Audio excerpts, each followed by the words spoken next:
we are opposed around the world by a monolithic and ruthless conspiracy that relies primarily on covert means, on infiltration instead of invasion, on intimidation instead of free choice, on guerrillas by night instead of armies by day. There is little value in ensuring the survival of our nation if our traditions do not survive with it. All right, welcome to episode 128 of the Abuse Hour. It is I, your host, Coffee Long, coming to you unsupervised, unmedicated, and an unchecked threat to society. So, all right, man, it took me a minute to get situated and get back on here so I could record something. Dude, I didn't ever want to be like the podcast. It's like, I mean, I try to be as predictable as I can. If I could record once a week, dude, if I could record like every couple days, I'd be into it. But, you know, life gets in the way, as chubby women like to say. And, dude, I did a multiple time zone type gig where I had to hang out again in the Atlanta airport for quite a little while. Not a fan, dude. Not a fan of the Hotlanta airport. I think of all the places I've been, I think Atlanta and the other what the fuck is it? Dallas. It's always those fuckers in those little carts. Beep beep, make way, please. Make way for the cart, sir. In Atlanta, it's always some black dude or some Pajit, but more than often than not, it's some black dude driving that fucking cart. And dude, I've never seen it. Airport's a weird fucking place, man. So many mud sharks. So many mud sharks.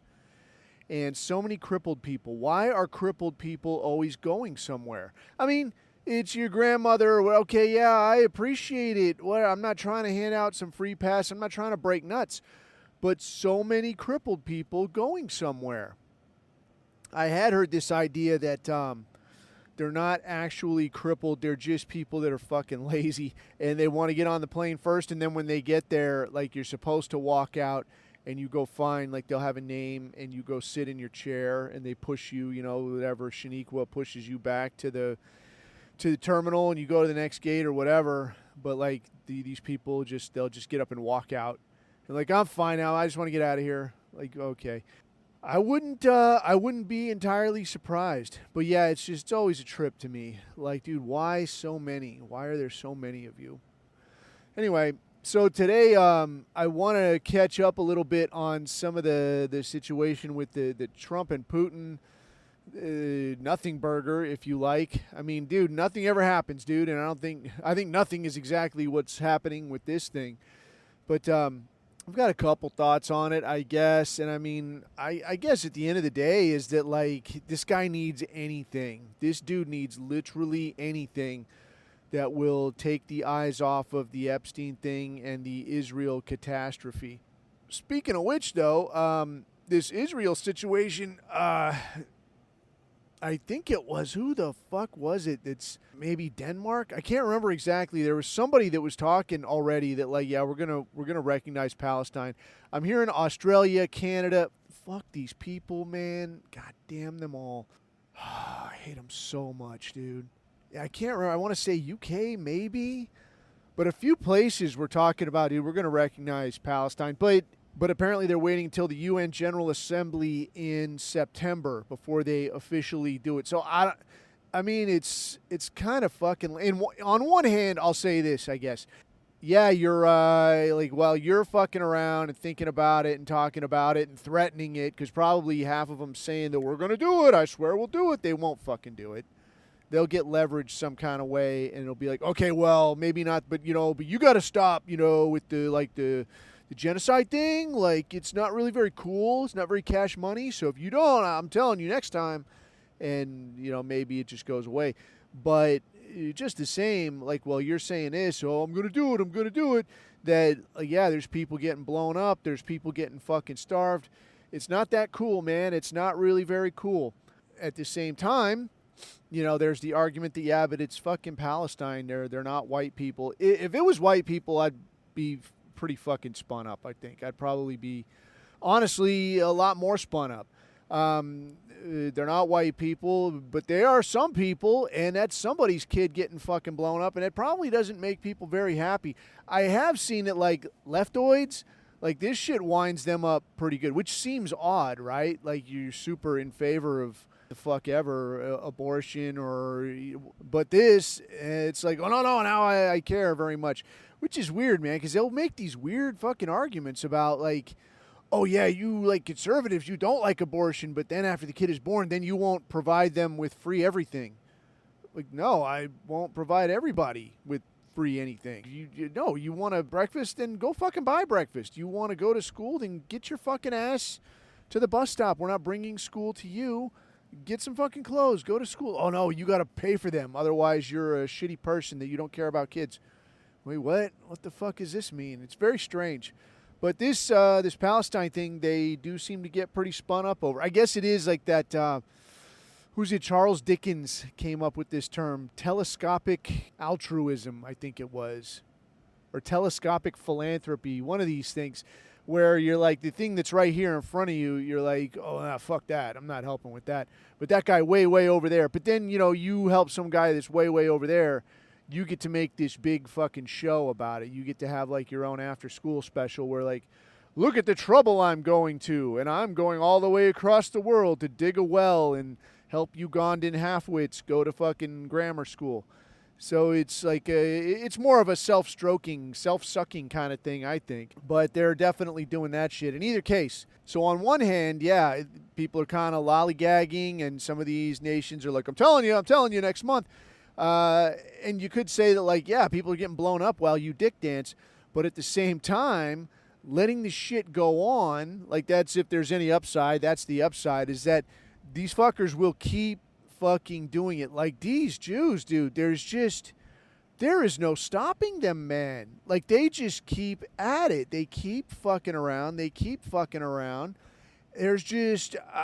still going strong. And I guess the last thing I saw was that Netanyahu comes out and is talking about like, yes, we understand that we are losing the online debate. The sentiment on the internet is not tilting our way. But then attributes it to bots and trolls. And like, yeah, it's misinformation and bots and trolls. And like, dude, that's really the only thing I would say keeping you afloat. But I don't know that they're really being kept afloat. They're getting fucking crushed. And I guess that's the only tool he's got in the bag then is to say, oh, yeah, but it's bots. So I don't know, man. But at least, I mean, the mustard is off the hot dog in terms of like, are you holding your own in the public space, And obviously, as we all know, he is not. Apart from that, this dude, this Hebrew, the Israeli national cyber security guy, I guess, got pinched in Vegas in a sting of some kind, trying to lure what they understood to be a mentally impaired child into a sexual situation. So a Tom Alexandrovich, yeah, obviously Hebrew name, right? Like, yeah, you borrowed that shit big time. So this makes me laugh because listen to this. This Vich that you hear in this name, I think I had mentioned this earlier. This is a Russian patronymic formula right here. And whenever you hear this Vich, like a man's middle name is always Vich, and it's like they don't have middle names like we have middle names where you just pick one and that's your middle name. Like you're a parent, you get to pick two names, right? Like whatever the fuck, Joe Bob. So his first name's going to be Joe, his middle name's going to be Bob. Why? Because I fucking felt like it. Because I think Bob Hope is hilarious, so I wanted his middle name to be Bob. And that's good enough. In Russian, though, you have, and I would imagine several other Slavic countries, but I couldn't say for sure. So this Alexandrovich is what they call a patronymic, where if you're a dude, now your middle name is whatever Vich. So if you're, again, Bob, your middle name would be Bobovich. And if you're a woman, then your name would be Bobnova. So you see like somebody's name. And then the way that like in English, if you yell at someone and you're pissed off at your kid and your name's like Joe Bob Smith and your mom comes out and is like, Joe Bob! And is like super pissed off, like they call you by your first and middle name. I don't know why that's a thing. And I don't even know if people still do it, but they definitely have done it. this is just how people talk. So if you speak formally, then in a like a Russian conversation, then this is how you would address someone. Like, hello, Joe Bob. It's very nice to meet you. Okay, great. But so now this guy, now you see this guy, this dude, Israeli fucking cybersecurity chief, and his last name is whatever the hell, Alexandrovich. So your last name is what should be a middle name? It's like, just tell me that like you're making things up. Just make it fucking Smith, Tom Smith. Well, that doesn't sound very Middle Eastern. Neither does Alexandrovich. What are you fucking talking about? Anyway, I digress. So this fucking idiot got rolled up in Vegas in an attempt, him and like a handful of other people. It appears that they got rolled up in the middle of an attempt to get an underage, mentally disabled person to engage in a sexual act. So I don't know if that meant go and meet them someplace or send them nudes or something, but did something that warranted him getting rolled up.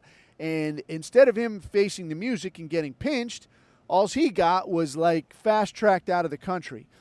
So a lot of the newspapers are saying like this dude got some kind of a hookup from the Trump administration and they went to get him out of the country quick, do him the little kosher favor. While I'm not cool with it, I think what might have happened was there might have been like some kind of a diplomatic immunity type of thing, and they just said, hey, you got to go, dude.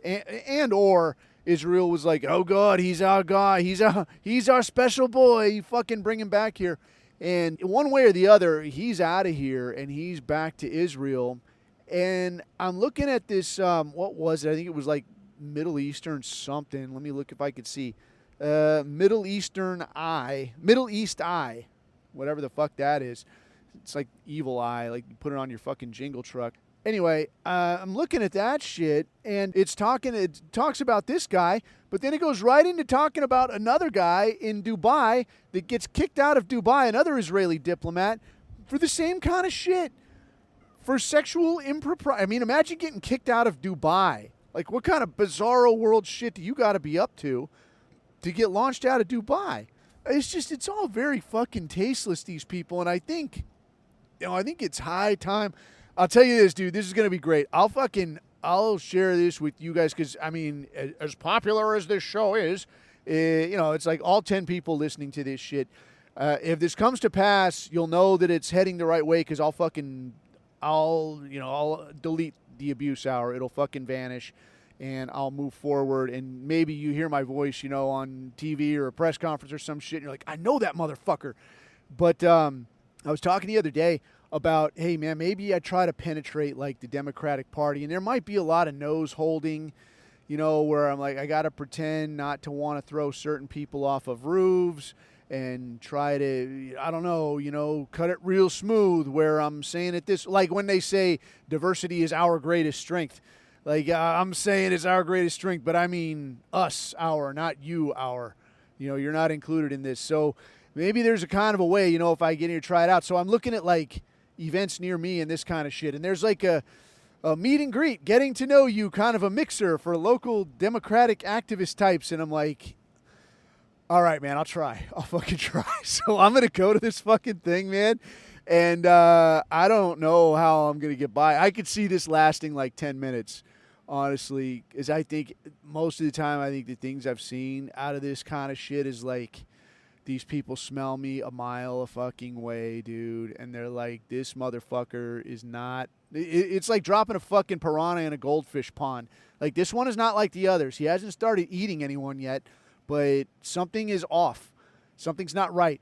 But on the other hand, too, I thought, if they're not that bright, because I feel like if it was us, like the Fed question, like if we had, if I could ever get my shit together and have like the big black suburban get together, whatever the fuck, that if we all hung out and then there was like some low skilled Fed, like I feel like if there was a dude that was young enough and spry enough and energetic enough to feel like he could fit in among us, that like he would stand out because he just wasn't able to bullshit anybody. He'd be like, yeah, bro, like black dudes, bro. Right? Like, fuck those guys, right? Like, what is, you don't sound very convincing, man. Like, what? Go on, explain. What do you mean? And if the guy was old enough where he understood, all of the lingo and could speak like he was one of us, because I really feel like if you tried to slip some fruity character, you tried to slip an Antifa dude into one of an our guy meeting, he would fuck up and say like, folks. That's got to be like my least favorite fucking word with these people.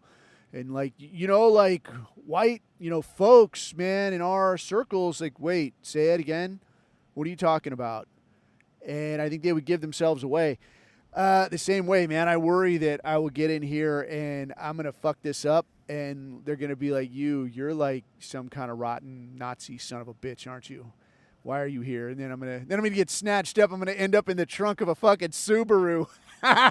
Yes, I'm gonna get jacked by like 3 angry lesbians and a small gay black dude and a gay makeup artist. Right? 1 black makeup artist and 3 lesbians are gonna stuff me in the trunk of a Subaru and get spirited away to a studio apartment for further questioning. They're gonna sick their fucking lapdogs on me. Yeah, I could see it going wrong. Gonna feed him mimosas until he spills the truth. Why are you here? Why are you here? Yip, yip, yip, yip, yip. What a time to be alive. Anyway, what else, man? What was I talking about? Oh, yeah, so the orange retard and the Putin got together in Alaska, and pretty much everybody saw, like, nothing really happened, but I think there were a few things to take away here that, I don't know, kind of gave some indications of the larger situation. And so to kick this off, dude, the way that the White House has kind of fronted this thing is that like, oh, yeah, Russia's just about done, bro. The pressure's working, bro. The sanctions are working. See that? They're asking for meetings, bro. They're begging for meetings. But everybody seems to forget, as people do, that it was the U.S. that sent Steve Witkoff to Russia, to Moscow in the first place, and was like, hey, and now, they asked him for a meeting. Like, he just went there. Yeah, he went there, and then suddenly they were begging for a meeting. That's how this happened. That's what you're trying to tell me? Sure, guy, sure. So they get this meeting put together. I guess the situation with that at the time was that Russia didn't give a statement on what was going to go on or what was being planned until after Witkoff had left and arrived back in the States. And one analysis I had heard of that was that this is just like a courtesy, like a diplomatic courtesy, that like we're not going to put out a statement while you're in the air and try to give some impression of like in before type shit, Like, haha, look at this. I'll give my twist on this. Yeah, he came a begging, he came a crawling. So just as a courtesy, it appears that this is how they proceeded, and they waited. So Witkoff immediately gets back, and then that was when the statement came out of like, oh, yeah, they were begging, bro. They're asking for meetings, bro. Yeah, it's working, bro. You see that? We got them by the balls now. And like, yeah, whatever, dude. So this meeting thing gets lined up. It's going to be in Alaska.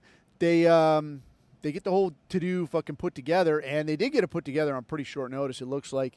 But the Putin flies in, and now he lands, and as he's getting off, they have, as he links up with Trump, now they have a fucking stealth fighter and a couple of, I think it was, they said F-35s fly overhead, like right as they're meeting.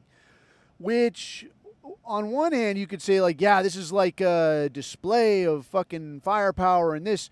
But remember when they had the fucking parade on Trump's birthday, again, very classy, had the fucking parade in Dicey for Trump's birthday, and like, what was that shit about, dude? Like, I didn't hear or see about a bunch of jets or, a grand fucking display or any of this kind of shit. It was like they had drone operators walking along holding their fucking drones. Like, what the fuck ghetto pigeon shit is this? They had a bunch of fucking chick soldiers, I think, of some kind, walking along all out of step and shabby looking, like just piss poor, like genuinely embarrassing. So contrast that with like, yeah, well, now this guy, we're going to wheel out the big shit, to put on a show for this guy. So you have to ask now, why the big show?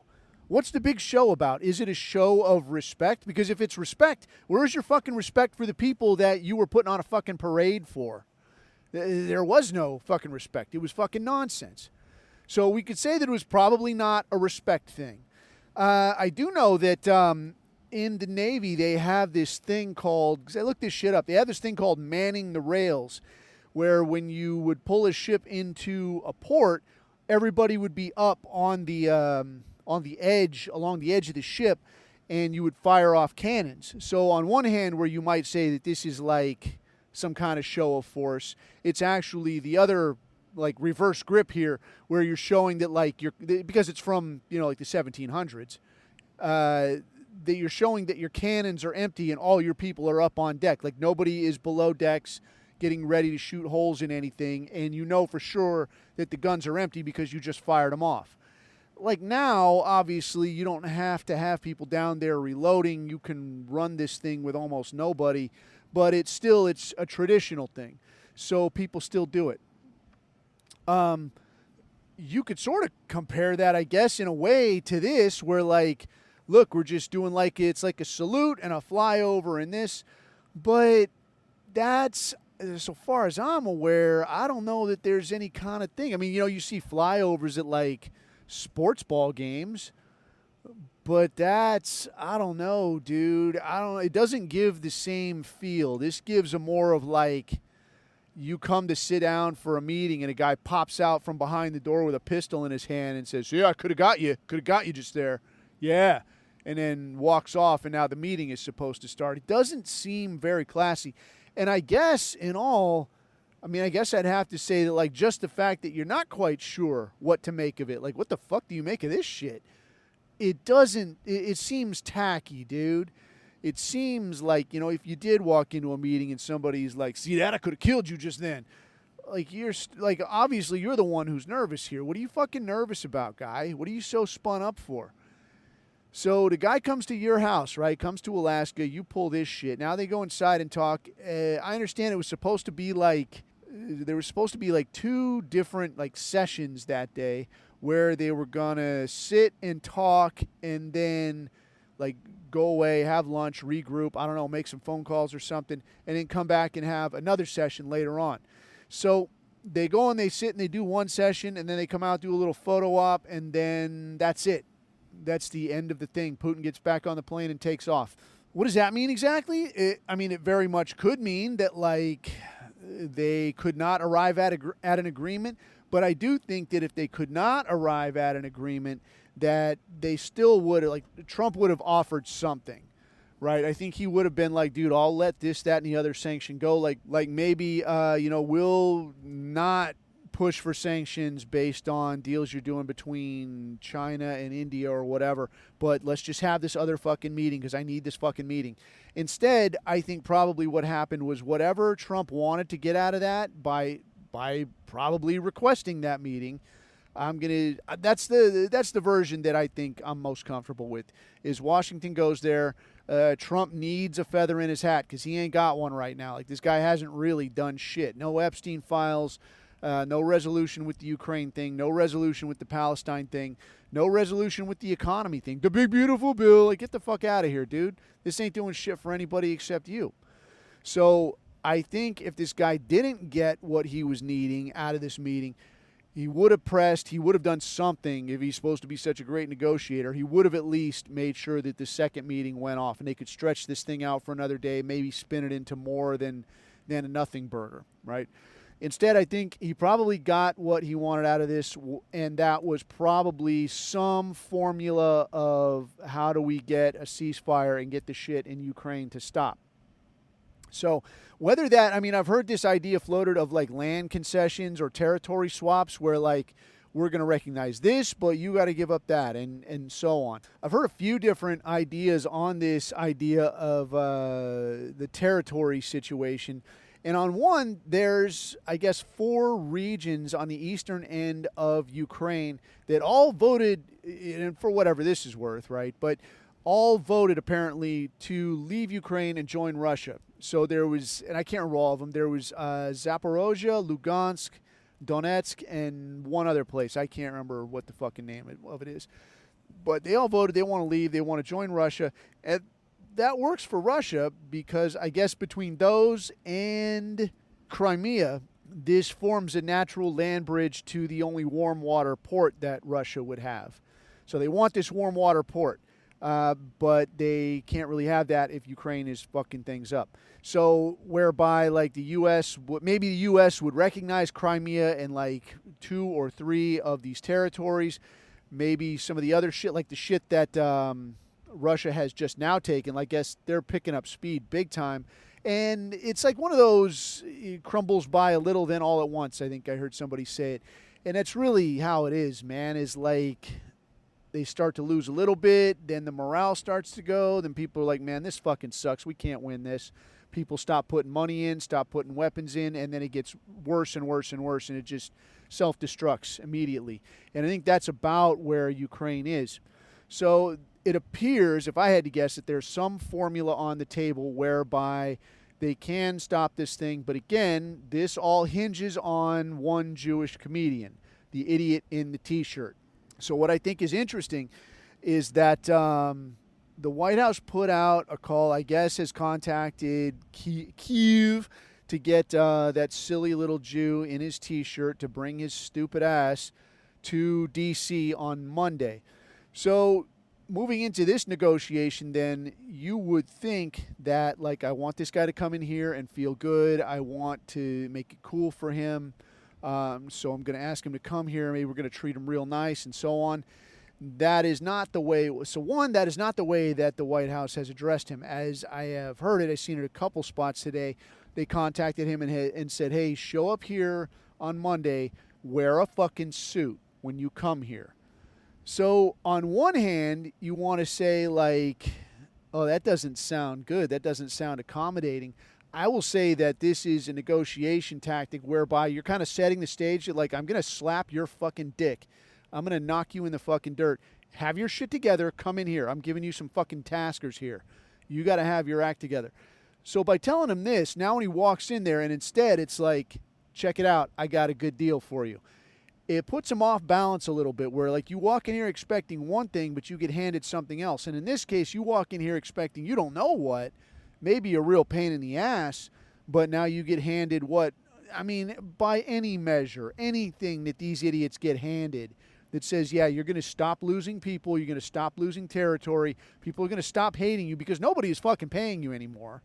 That is going to have to come across as a good deal. So put on your fucking suit, come in here. Now when they get here, he's going to say, all right, I got a good deal for you. You're going to be away from public scrutiny. If you want, elections are possible. Now you can get the fuck out of here. Go enjoy the billions that I know you fucking squirreled away, and you can hide out in your fucking villa in Austria or Spain or wherever you've set up shop, you piece of shit. But say okay, and then we're going to walk out here. We're going to do a fucking photo op. You're going to have your suit on. You already have it on, so you're all set. Sign here. And it's done. It's a done deal. I get what I want. You get what you want. If you don't, I'm going to stop funding you, and you're going to get fucking steamrolled. Because I tell you, if the U.S. stops funding Ukraine, they are fucked. I've seen, like, England. I think England is full of fucking shit, dude. So this Keir Starmer is talking about, like, oh, England's on a war footing, bro. We're ready to go. We're gearing up, bro. Wartime economy, bro. We're going to put boots on the ground in fucking Ukraine. We're going to fight these. We'll show them what the Shakes Fist Englishmen are made of. I don't know what the fuck Englishman he's talking about. Like, you're going to send a bunch of fucking Pakistanis over there. You're going to get fucking, hello, sir, I'm here to fight your war, sir, and send those guys over there. I don't see how that's going to pan out too well. But I think they're only saying that shit because they know they're not going to have to go. So the U.S., like the U.S. and U.K. are attached at the fucking hip. Both basically, like, you know, on the Jewish slave gang, you're the guys that are chained together next to each other. So you're real good pals. So there's really no daylight there. Like, they share everything. And I'm sure that that's probably what is going on, that Trump is telling Starmer, like, I think I got this worked out, dude. We're going to get this worked out. So if you want to talk shit and make yourself look real cool, go right ahead. You're not going to ever actually have to fight. So now, like, France, haven't heard too much from them, but Starmer, dude, that guy's out there who is, you know, of the coin clipper variety, as it were. That guy is out there just running his cock holster like someone's paying him to do it. Yeah, we're fucking war footing, bro. We're ready to go, bro. Fucking Russians better be ready, bro. Yeah, okay. So I think Monday, I am inclined to think then that this meeting today, allegedly today, they're going to fuck around. They'll probably talk it up, and there will probably be some kind of imagined hiccup, right? Because this will make everybody like, oh no, it might not work. And then it does work, and now everybody's fucking happy. So that's what I expect. If Zelensky leaves and there's no deal wrapped up, I think that guy's cheese is in the wind, man. I think that's going to be like a green light for Russia. They're going to steamroll that fucking place. Because honestly, I think Russia has been patient enough, dude. I mean, all of the shit that has been supplied, and they haven't really done anything in terms of like, hey, man, we'll talk to India. I mean, Christ, imagine if they talked to China and they were like, hey, we'd like to see you cheese dick the U.S. and Western Europe over this business. Because, I mean, you could fuck around with, you probably can't do much to the U.S. because the U.S., it's a sticky situation, the whole thing with China, and I don't have total visibility on it. I just know it's very fucking complicated where, like, the U.S. is going to threaten this, that, and the other. China might threaten this, that, and the other. But at the end of the day, it's all very precariously balanced where, like, you're our biggest customer, you're our biggest supplier. If either of us loses the other, we're in bad shape. So they can't really do much to the U.S., but they can definitely do something to fucking Western Europe. Like, you want all that Chinese shit still in Germany, don't you? You want all that Chinese shit in fucking France, don't you? You better watch your fucking step. So, if Russia did decide that, like, you know what, man, I've had it, and they talk to fucking China, because there's still that BRICS thing on the table. And they're like, you know what? We decided you fucked with us enough. Now we're going to start fucking with you. Watch this. And now suddenly, like, Europe is already on hard fucking times, dude. With winter coming, like, prices are fucking going to go up.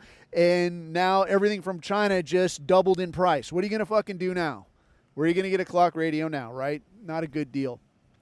So I am inclined to think that Zelensky will be heavily pressured to take some kind of a fucking deal at some point this week. Presumably today. It would be cool today, but we'll fucking see. Anyway, moving further along on that tip, I saw this fucking thing, and this was what I was talking about in the chat the other night, that I saw something that had pissed me off, but I couldn't remember what it was. And it was, I found it finally, and it had kind of rubbed me the wrong way a little bit initially when I saw it, because I saw it like in just a fucking post. Like, I saw a few places on fucking Twitter, and I saw a couple on Skinstagram.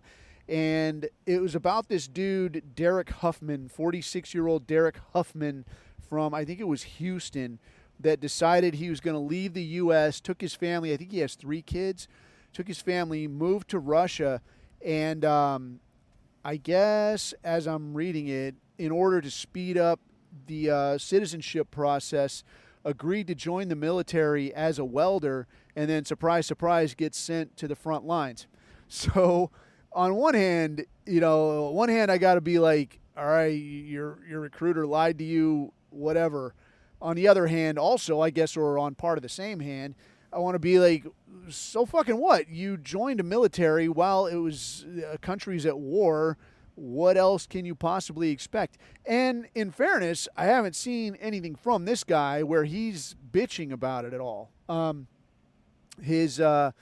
I guess he sent his family like a video, and it was just like, hey, I'm out here, whatever, miss you guys, everything's going pretty well, whatever, hanging on, hanging in, whatever, just a fucking video from wherever he is.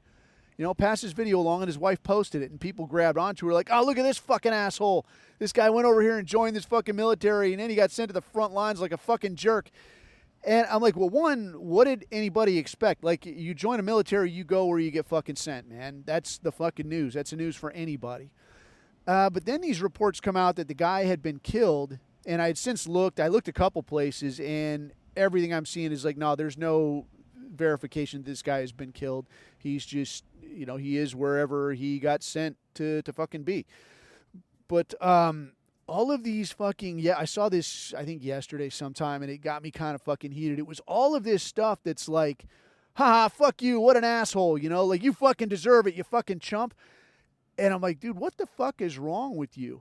So, I mean, however anybody feels about Russia, or whether you moved from from here to Russia, or Russia to here, or here to Mexico, or Mexico to fucking Spain, or Spain to fucking Nigeria, or wherever the fuck you went, and you get there and they're like, hey, you probably want citizenship and we'll speed that up for you if you agree to join our military for a while. And you're like, okay, and now you join and maybe you get a good deal, maybe you get a shit deal, but whatever, you're throwing in with this country and you offer to join the military.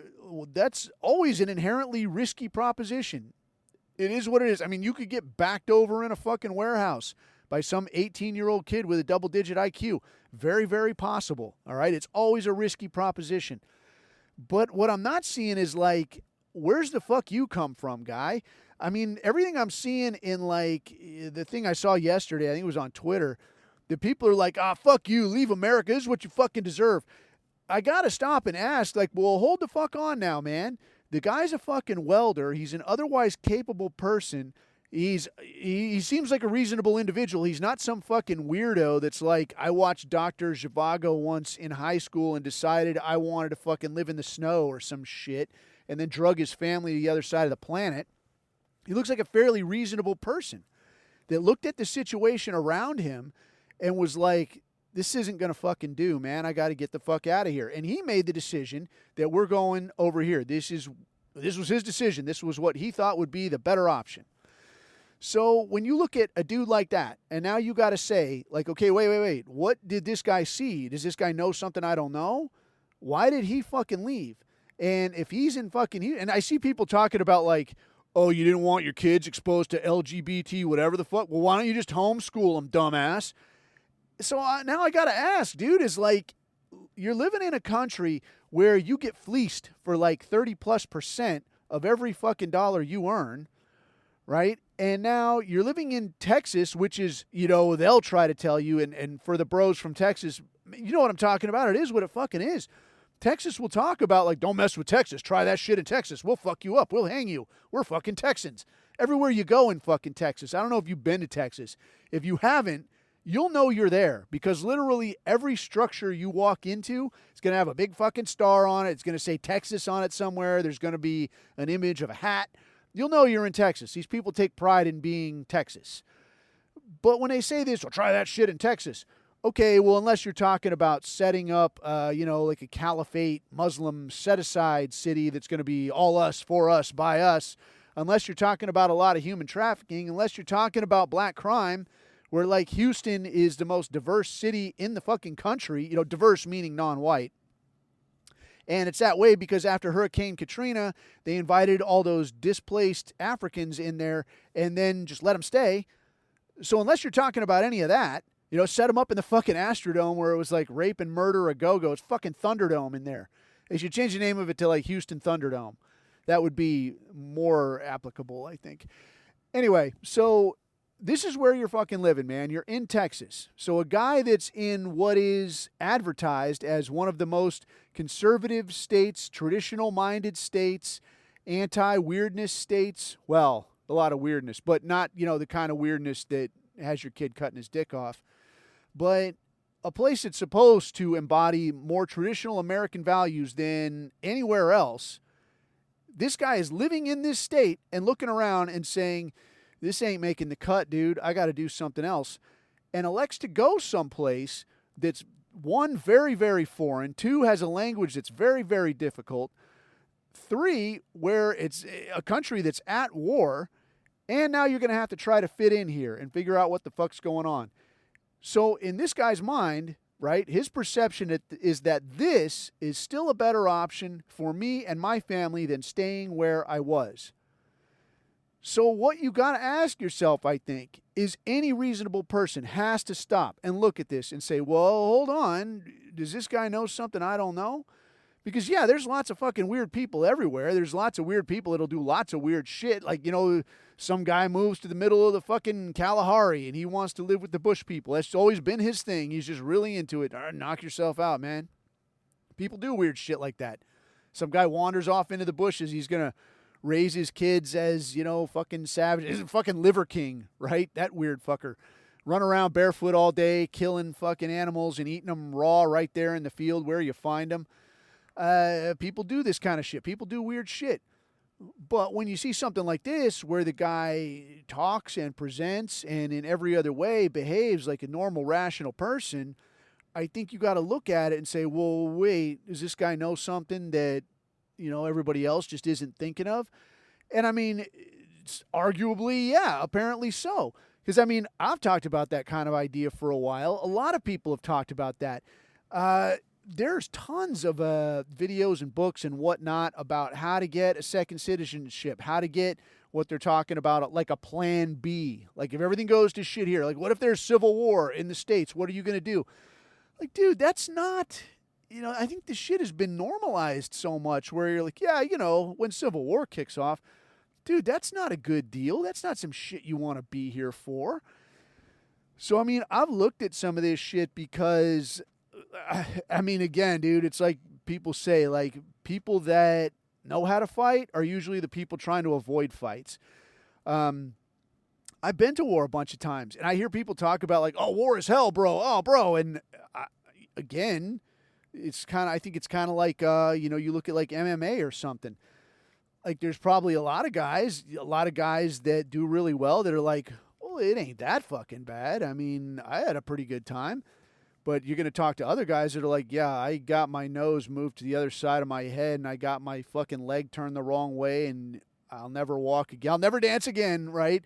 So it can depend on your experience. Like, one, just luck of the draw, and two, how much training have you done? But again, that luck of the draw, that's, dude, you don't want to fuck around.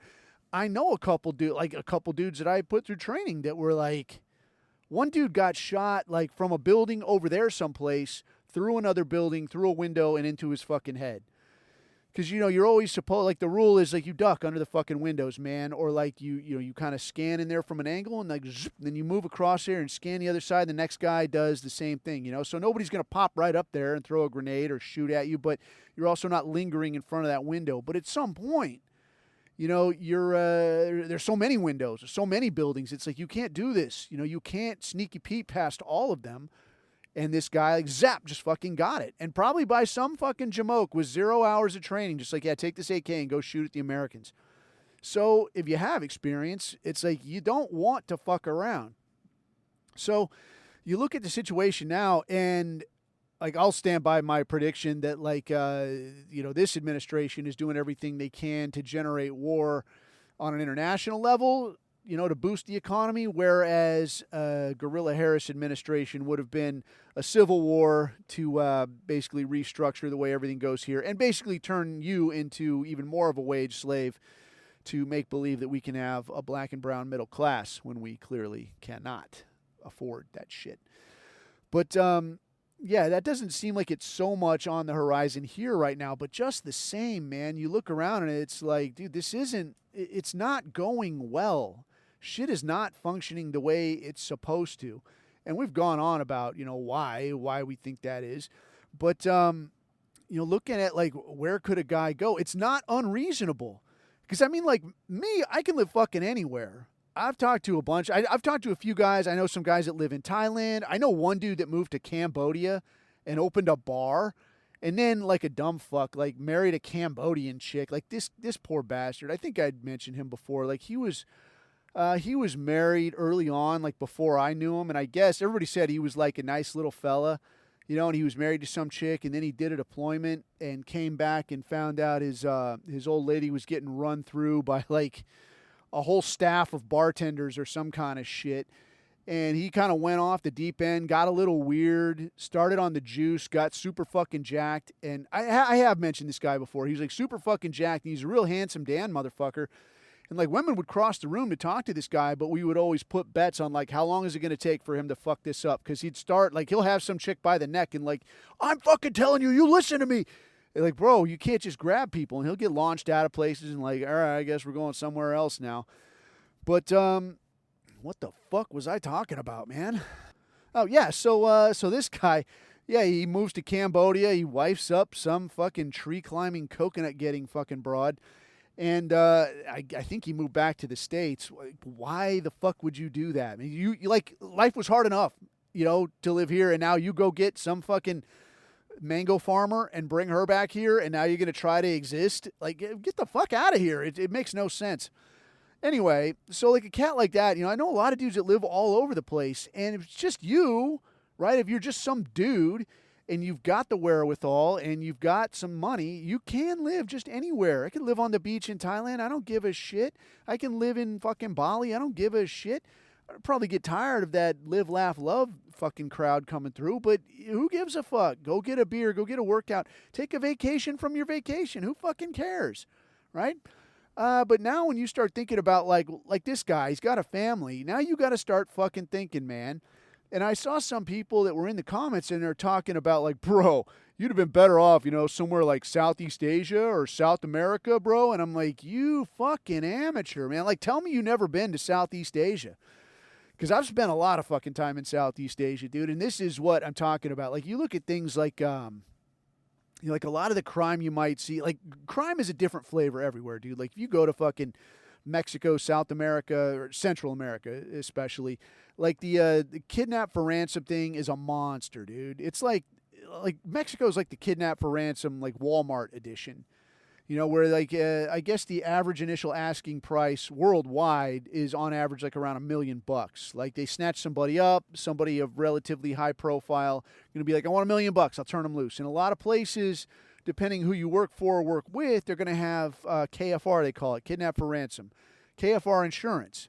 So like, yeah, dude, $1 million. We'll pay you $1 million, man. And there's like a whole formula to it. And like, send us proof of life. We'll send this. You send that. Figure out the location. Give you your $1 million. Yeah, congratulations. You got it this time. Let's get back to live action. In Mexico, the average final price is about $7,000. So like, these cats ain't going for high dollar executives. A lot of them don't have access to high dollar executives. Maybe they just snatch somebody's kid off the street when they're on their way to school and like, hey, I got your kid. Give me $7,000. Fuck, I got to kick down $7,000. So you sell a car, you sell a house, whatever the fuck you got in Mexico, sell a kidney, I don't know. But now you pay $7,000 and you got your kid back. So like, point is, like, crime comes in different flavors all across the world. These people talking about like South America, Central America, I haven't spent any time in South America. I'd like to see it, I guess. But as far as crime goes, I've heard a lot of like, there's some random violence, street crime, robberies, drug-related type shit. Like, you got to watch you don't go into the wrong neighborhood. You don't fuck with the wrong person at the club, this kind of shit. But then overall, like, the economy, it's so fucking unstable. Like places like Argentina, where you would think that, like, yeah, this is supposed to be a more developed country, that what I'm reading is like, you got to agree to periodic raises. You got to agree to like how often you're going to get a raise if you take a job there, because the economy is so fucked that if you're making the same money now that you're going to be making in like 5 years, then it's basically like your pay is being cut by 25% because the fucking currency devalues so quickly. So that's something to worry about. Plus, now if you got kids, how interested are you in your daughter bringing home this half fucking coffee bean merchant? I'm not interested in some shit like that. Like, why would I fucking want that? You got that same concern in Southeast Asia where, like, I don't want to be handed a half Indonesian kid or a half Korean kid. Nice as those people might be. Japanese people, very nice people. About as close as you're going to get to honorary Aryan. Say that 5 times fast, right? But just the same, I wouldn't want, and I'm pretty sure that some Japanese kid's parents wouldn't want to have, like, hey, here's your half Japanese, half Aryan grandchild. I don't want that. They don't want that. Nobody wants that. So why would you go there? Why would you put your own kids in that situation? That's a stupid fucking idea. So you're looking at white countries now. Ideally, if you got a family, that's what you're looking at. So what are you looking at? You're looking at what? New Zealand, Australia? Fuck no. It's a huge pain in the ass. The economy's not especially any better than here. They got the same kind of pro-fag bullshit going on there as you have here, except there, you're not allowed to say anything about it. They'll come roll you up. And if you decided to make some kind of stand of like, yeah, fuck that, not today, here's my line in the sand, what are you going to do about it, man? What are you going to make a mean face, attack them with fucking silverware? You're not going to do shit because you don't got a gun, dude. I guess it's been possible, like, you can get it I've talked to some guys. I talked to a dude that's a tattoo artist in Australia. He's an American dude that moved there, real cool dude. But he's saying, like, yeah, you can get it. It's just a little more ass pain than it is here. And I guess I'm not an authority on this, but I think there's some restrictions on, like, where you live kind of dictates what you can have. So if you're out there in the countryside, you can have, guns. But if you're here in the city or something, like, no, we're not doing that. We don't do that here. So what are you going to fucking do? You're just going to leave again? Yeah. So why bother setting up shop someplace? It's already, they already don't like you. So now you look at somewhere else. Fucking Europe? Europe would be cool, except Europe is the new caliphate. You go to UK? Fuck the UK, dude. Like, that's off the fucking rails. I just saw something where some guy got no shit 7 years. 7 fucking years for Facebook posts. 7 fucking years, dude. Like, you can legit rape somebody, murder somebody, be part of a grooming gang, and you'll be out in less than 7 years. It would be quicker to fucking kill someone and get out of prison. That guy's still locked up for fucking memes. And again, why is that? Because you can't do shit about it. England, you can't own shit. Like, they're talking about, like, we want to see dull knives. Like a butter knife? No, as long as there's no point on that thing, right? Because they import so many people who cannot be trusted to do anything except hurt people. So that shit's off the table. France, Germany, economies are on the ass, led by homosexuals. I guess there's a few, I don't know, man. I guess there might be a few spots somewhere in Europe that maybe you could get by. I know places like Andorra. It's a teeny tiny place in Europe, but it is not possible to get naturalized there. You cannot get citizenship there.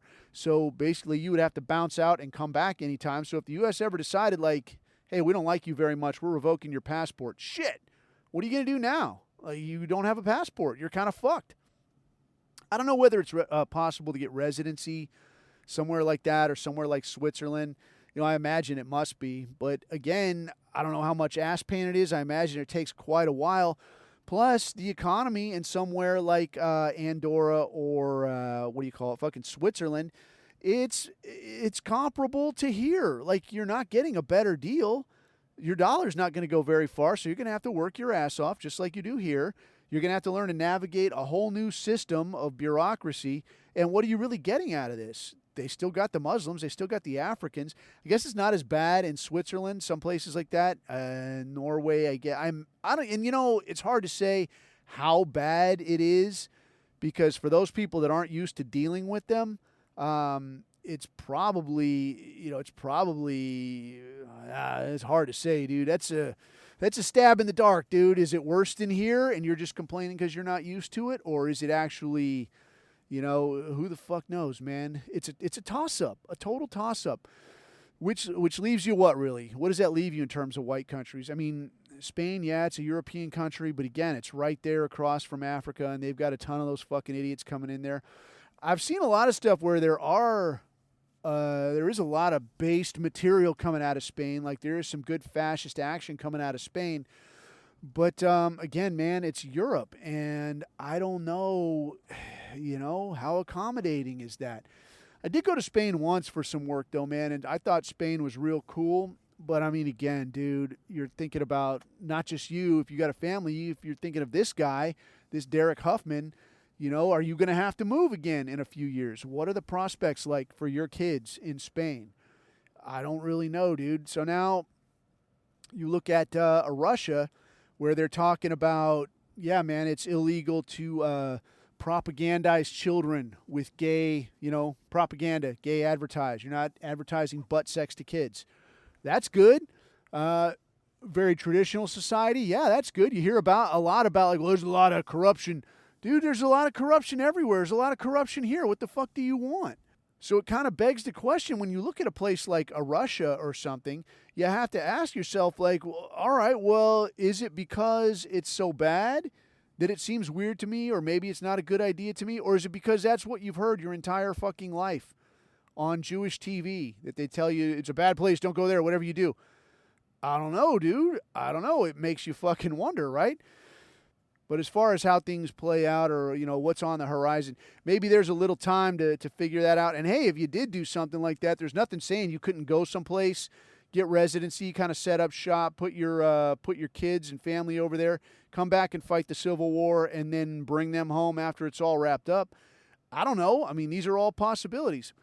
But I don't know, man. Think through a little bit more on that. And by next time, I should have some feedback on this, what do you call it? This Democrat get-together, dude. I'm kind of looking forward to it, and I'm kind of like, this could get fucked fast. Anyway, I'll let you know. If you don't hear from me, you'll know I'm in the trunk of a Subaru someplace. But anyway, until that happens, feel free to share this shit with somebody, leave it where somebody can find it. You can find it on all the usual outlets. As per, shout out to Above Time Coffee. White coffee for white people. They don't pay me. I just shill because it's good stuff. Put it in a cup, put it in your mouth. It's for you. And until next time, man, you keep your eyes on the horizon, keep your neck out of the noose. I've been Coffee, and these are my takes.